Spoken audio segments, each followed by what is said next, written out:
Going once, going twice, sold! You're listening to The Property Pod. All right, guys, welcome back to The Property Pod, your fun and engaging way into the real estate market. I've changed it up. Pat is shocked. Welcome to the new world of The Property Pod.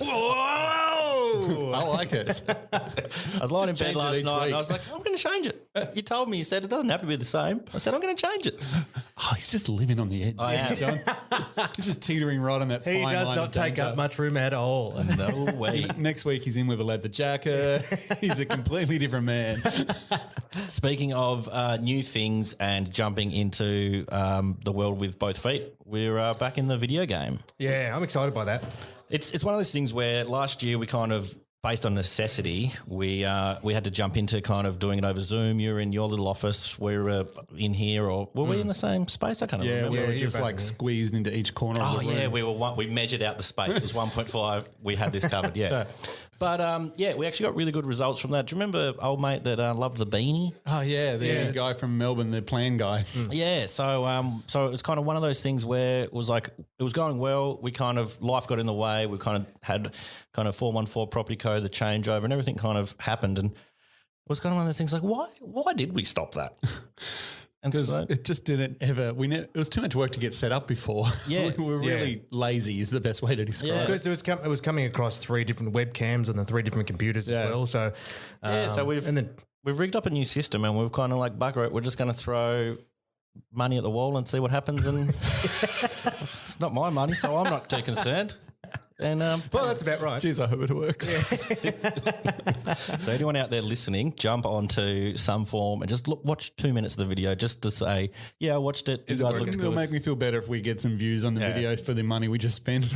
No, look, what we want to do is we said at the start of the year, we want to grow the podcast. We want to kind of really make this a premium product that we're proud of it. We won the award last year for the REIT. We're in the national awards this year for it, so we really want to just amp up this year. And why not? Like we said when your brother was on the show, it's way more fun than it should be. Yeah, so absolutely. Let's take this fun thing and push it to the limit. But it always is an exciting element to bring in something new where you're challenging yourself each time and getting better at editing, knowing what the right stuff to buy. And also, too, if we're on video, we've got to lift our game just a little bit more as well. We can't be as sloppy, we can't just talk about fur coats. We've got to wear them. Yeah, exactly. Next week. Look out. All right, so jumping into some real estate stuff this week, which is what we're here to talk about. There's been some really interesting off-market stuff going on. So kind of at the moment, there's kind of a shortage of stock out there for buyers. There's getting lots and lots of inquiry. And it seems like off-market selling is something that is just booming at the moment. Yeah, crazy busy at the moment. I think nearly every agency in Hobart's experiencing off-market sales at the moment. Now, obviously, we all know what off-market means, but maybe there are people out there. John, do you want to sort of just expand a little bit on what that actually means? Yeah, absolutely. Well, so to go back to the beginning of a process, for us to be able to get the authority to sell a property, we need a agency agreement written up. So what that'll often be is that, we may get authority to sell from the owner 2 to 3 weeks prior to the property actually going to market. And this is when Aaron's doing all his magical stuff, making the property look good for realestate.com and Domain, those websites. Yeah, absolutely. And in that time, it's just as you would in any sales, matching the owner and the buyer prior to it going to the greater market. So all it is really is that you're someone purchasing a property, making an introduction prior to it actually getting advertised. Yes, so it's the off-market side of things. Is you haven't tested the market yet with the people out there. It's kind of like I've got buyers in lieu, or like we've discussed the database before of kind of getting known by a real estate agent so that when something does come up, it pricks the agent's ears and being like, oh, actually, I had someone that tried to buy this place in Claremont, or someone tried to buy this place in Moona and they missed out on it, but I know that they were after 3 bedrooms, 2 bathrooms. This is the perfect place for them. I just have someone that would love this property. Absolutely. And it's no surprise that it's become so popular. Like even Homely last week announced their beta testing for their new sneak peek listings, which is effectively the same thing. Agent goes to the property, lists the property. They take a couple of photos on their phone, and 5 minutes later they can have it on Homely as a what they class an up and coming listing. Yes. So that means that people can sort of know that that's coming through early. It goes out to Homely's databases, and it's sort of a soft launch while you do the better photos and the better get the write up and everything organised. It's kind of like this sneak peek idea of, this is coming. I know there's agents around Hobart that do it, and they're kind of like, hey, have a sneak peek of this. Like if you can kind of get a qualified buyer coming in straight away and being like, oh, well, we don't actually need to push this to market. You could save money on your marketing kind of costs by being like, well, I've actually got a buyer here right now that will give you, boom, exactly this amount of money. Are you interested in doing this? Well, one of the reasons why it's exciting, especially in interstate where the internet websites they don't have a fixed price right across Australia. They have a fixed price based on the average price of the suburbs. So in some of the suburbs, to get it up on the internet, it's going to cost you $3,000 to $4,000 just to be on the major portals. Coupled that with a strong auction campaign, and they're dropping $15,000 to $20,000 on advertising exclusively before they've even looked at selling fees from the agent services as well. So in a lot of these markets where the advertising expenses is extreme, the idea that you could actually eliminate that cost is actually could be a really high benefit. It may not seem as relevant in Hobart where the fees aren't as expensive, but it's still extremely relevant. And also too, if there are many clients that just don't want people to know that they're selling, it could be through their very private people, or there might be circumstances in their life that just doesn't allow for them to sort of put it out there in the public space. That's exactly right. So a lot of this idea where you can just match to, because doesn't matter what the process always ends the same, which is there's a buyer and a seller exchanging the property. So if there's a way for that to happen behind the scenes, you could say, that's a real big benefit to a lot of clients. I guess some people would worry though, am I going to get the best possible price by selling off market? Obviously, when you promote a property online, you're fully exposing it to 100% of the marketplace. Is that magical buyer out there?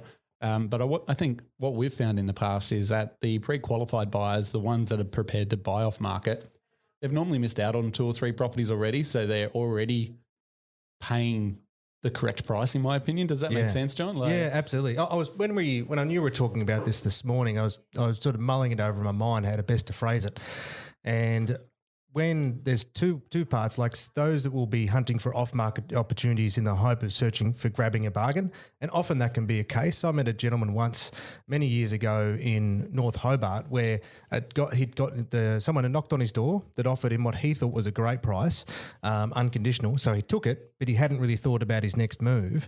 And then he was out of his house 30 days later, and he still needed to buy a new house, but the market was moving. So within the time frame that he'd sold his house under what probably the market would have been prepared to pay, he couldn't even buy into his own suburb of which he sold. Yeah, wow. So that was a case where unfortunately he didn't get the right information before moving. Now that's not always the case.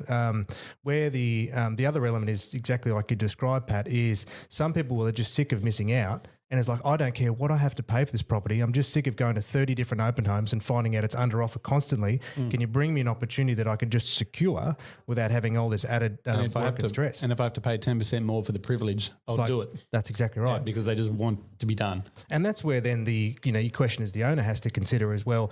I use that idea that as an agent's perspective, it's the process, not the promise of a price that we can deliver. So we can. He didn't say it in his accent. Yeah. I guess it wasn't it's the process, not the promise of a price. There it is. There isn't a problem. The price cannot cure. Well, and the thing is that what I mean by that is, well, if you want to ensure that you've got the best result, well, you have to go to the market because you don't know who is going to be out there on that week. But if the owner's more than comfortable with that price, they're like, no, this is everything that we ever wanted, right here, right now. Well, then that's fine. The only thing is, when those opportunities present themselves, like our process, for example, once that agreement's signed, we'll reach out to the clients and the buyers that we're working with and say, hey, this property's coming up. What would you like to do? We'll often present opportunities prior to going to market, and the owner can ask, well, what do we think? We might suggest this is a great opportunity, or we might still suggest that let's go to market. Yeah, I guess I was just thinking as you're discussing that, like I know being the guy on the outside, I'll often be hearing the talk in the sales pit of the crew, and they'll be like, the first offer was the best offer. Like the amount of times that's happened. Yeah, exactly. So it's kind of one of those interesting things where, if if you were just to call it like the first phase of marketing, where I'm not marketing it to the masses, I'm marketing it to a smaller tip of the funnel. But you're marketing to qualified buyers, ones that are ready to purchase now. Yeah. So they should be willing to be ready to negotiate and pay a fair market value for the home, if not a little bit more. Yeah, so I guess like it's that kind of just maybe changing the idea of, it's like the same with print media. Like it used to be, your house isn't for sale until it's in the real estate guide in the newspaper. I think they still try to convince you that. Yeah. Well, Not that I believe it. There are people that, it'll be my great uncle will be, I saw 414 in the newspaper. Did you? We don't normally put them in there, but okay, yep. Good to know. Yeah, good to know. But I guess it's just changing the goalpost and being, the idea of selling. It doesn't mean you've got to hit realestate.com now at the market at the moment. Does it just mean, you've got to be in the know with an agent? Well, I've found that the last couple of showings that I've done, there's a couple of tips that I've been sort of suggesting to first home buyers or any buyer actually, and that is to reach out to half a dozen agents in and around the area that you want to buy in for this exact reason. I've been chatting to all my purchasers about this off-market phase and saying to them that there are a lot of properties that aren't going to market, and the ones that are going to market have normally been exposed to a small group of people already. So you're already going in behind the 8 ball because others have seen it. They've started to get themselves organised and they're ready to move on a property before you've even found out the property exists. So that's one thing I've been sort of saying to people. The other thing I've been sort of outlining to people as well is that there's a lot of sort of economists out there suggesting that the value of houses is going to go up over the next 12 months in Tasmania. So what might seem expensive today theoretically is going to be cheap in 12 months' time. So I've been sort of suggesting to people, look, if it's only another couple of $1,000s to secure it, and at the time you think it's too dear, you won't think it in 12 months' time. Yeah, so absolutely. 2,005, 10, whatever it may be today, won't be that big a deal in 12 months' time. If that means securing that property. Yeah, and a lot of people I've been talking to them later down the track, and they've all been agreeing, you're right, we need to be doing this to be able to get a property today. And yeah, so it's pretty interesting conversations with purchasers at the moment because they're all realising it and they're all starting to reach out to different agents and get on databases and get information sent to them so they can be prepared and ready to go. Yeah, and just getting that, like you said, that leg in. I mean, remember we've had those conversations with the different buyers agents, and remember their whole job at this point is they just foster relationships with real estate agents. Yeah, because they want these off-market opportunities. Exactly right. And what they're doing is it will say, look, if you come to me, there's almost 90% sure that I'm going to have someone who's qualified, ready to go, and is going to be prepared to make a great offer. So it's that from these because in Australia it's always still the case that you've got the 9 times out of 10 the agent will be representing the owner, so they're acting in the owner's best interests.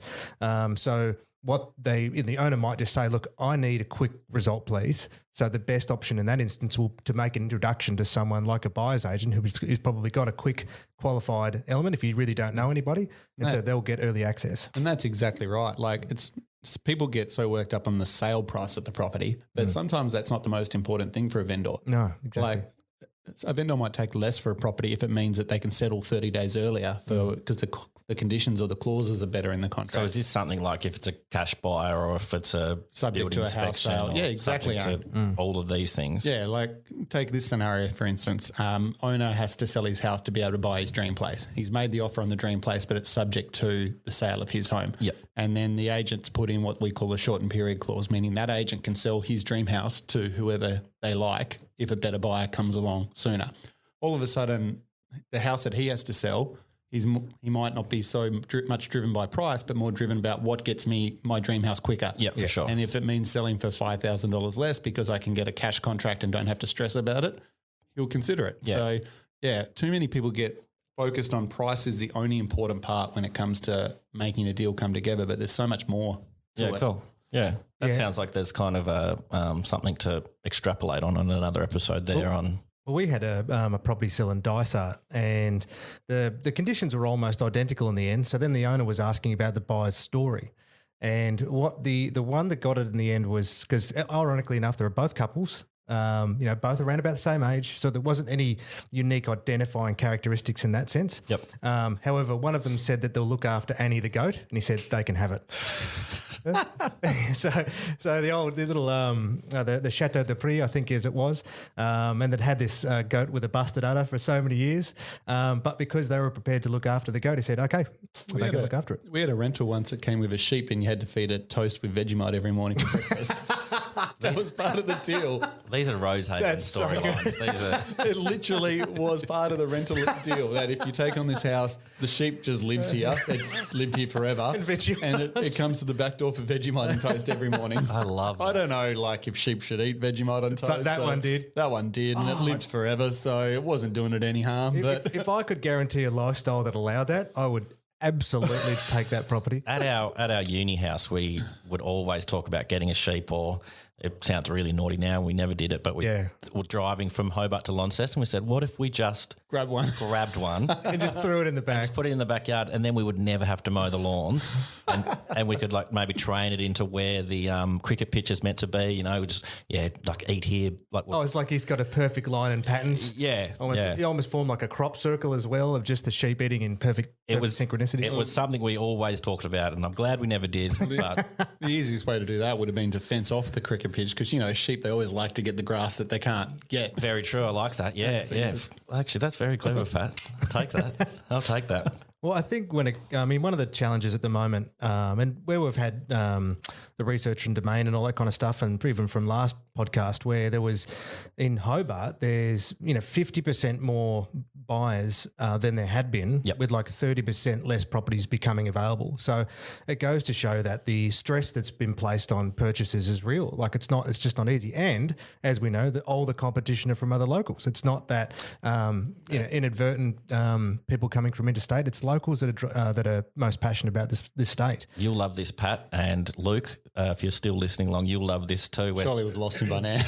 We're sitting in the office the other day, and Chris, your dad, is strumming along his emails. He goes, 90% of buyers in Hobart or in Tassie are locals, it says. And John's just leaned back and goes, yeah, if you listen to the podcast, Dad, you would have known that.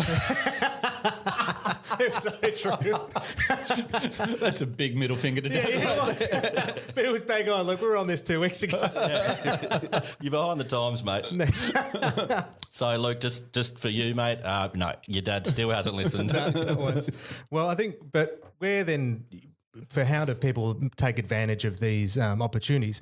That when I was thinking back, is it really is about those relationships. So it's in the same sense that if we're trying to secure new business for properties to sell, sometimes the buyers have to find a way of making themselves top of mind with different agents when they're looking to buy. And that really is about somehow forming a relationship, whether it be an open for inspection or one-on-one, letting them know and identify that you are exceptionally serious and that you are ready to rock and roll, and following up with those different agents that you build a connection with.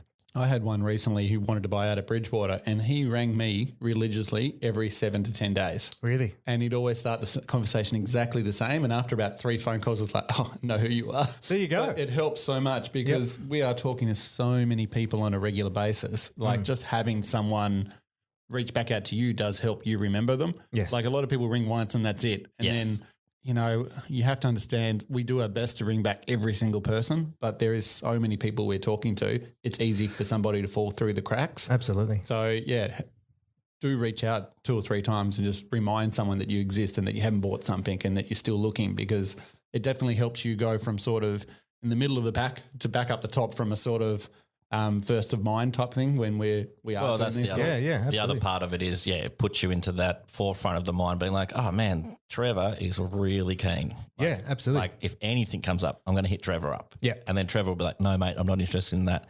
Oh, well, sweet. That gives me a little bit more information on what Trevor's after.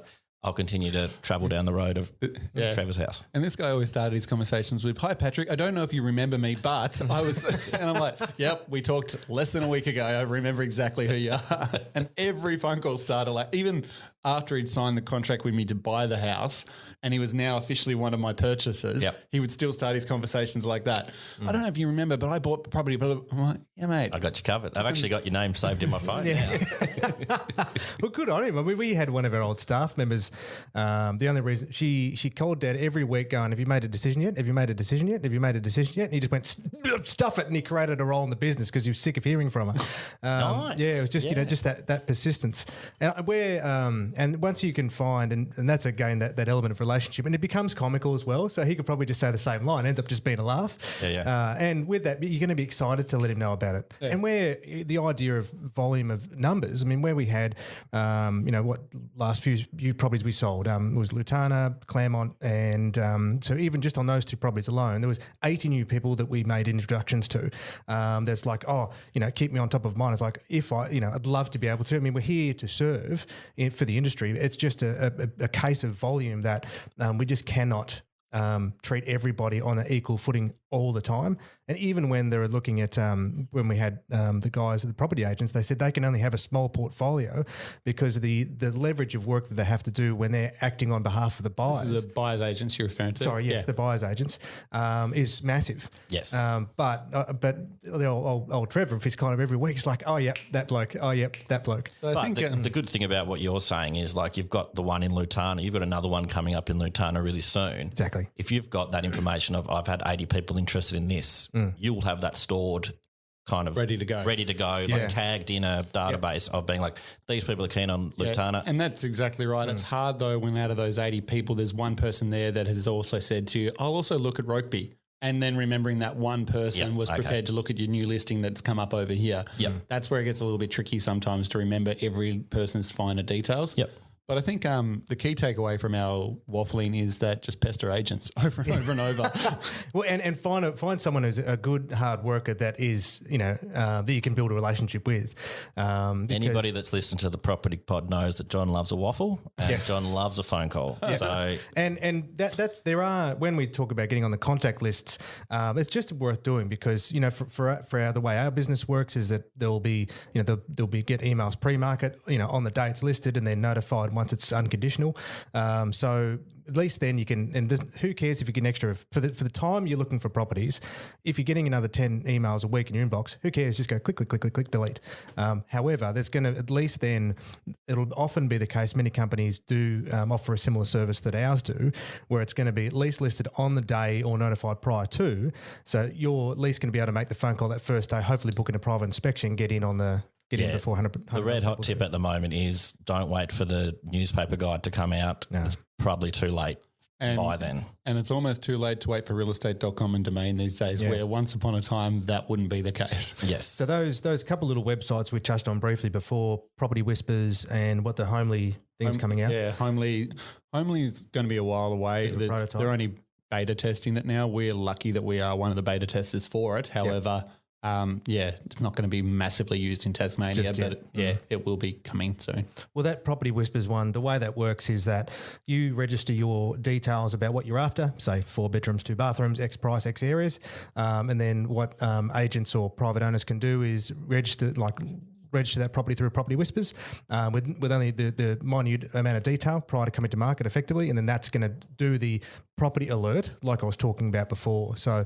I don't think we actually covered. I think this was off air. We were talking about Property Whispers, but it's kind of where the jumping off point of the show was. So a story in realestatebusiness.com.au had, I think it's Leanne Fletcher is one of the co-founders of Property Whispers.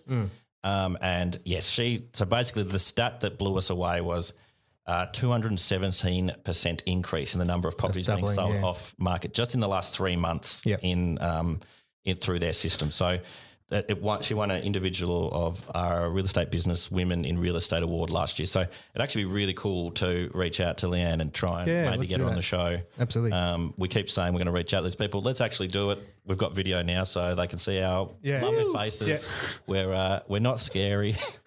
But it's a really interesting kind of, this Property Whispers is actually really cool. It makes me think of like kind of Tinder for property. It really is. You find the right match and like, are you interested in this one? Absolutely. So there's definitely scope for that. It's actually been a really fun episode being back. I feel like the cameras brought the best out of Pat. Like normally it's it's the 2 coffees What's he the had 2 before. coffees plus 3? I'm on to my third and it's not even 10 o'clock. I'm like, buzzing. So we know from now on that we just need to get Pat coffeed up before we record. And then you listen back and I'm talking at 5,000 speed. What the hell's he saying? So just pull it back to .75 in this pace and you'll Yep, be fine. we all good. Brilliant. Awesome, guys. It's been a really good episode. Hopefully this video stuff works out. If you're only hearing this and there's no video out there in any sense because I buggered it up, not the other boys. Just let it be known. Well, that's good. We'll remember this. Awesome, guys. That's the Property Pod. Thanks, guys. Till Bye. next time. Bye. You have been listening to the Property Pod, recorded and edited by 414 Media House in conjunction with 414 Property Co. This podcast is general information only, and the thoughts and views expressed is the opinion of our panel, and listeners should always seek then use their own investigation into any topic we discuss to ensure they fully understand their own situation. It does not constitute and should not be relied on as purchasing, selling, financial or investment advice or recommendations, express or implied, and it should not be used as an invitation to take up any agent or investment services. No investment decision or activity should be undertaken on the basis of this information without first seeking qualified and professional advice.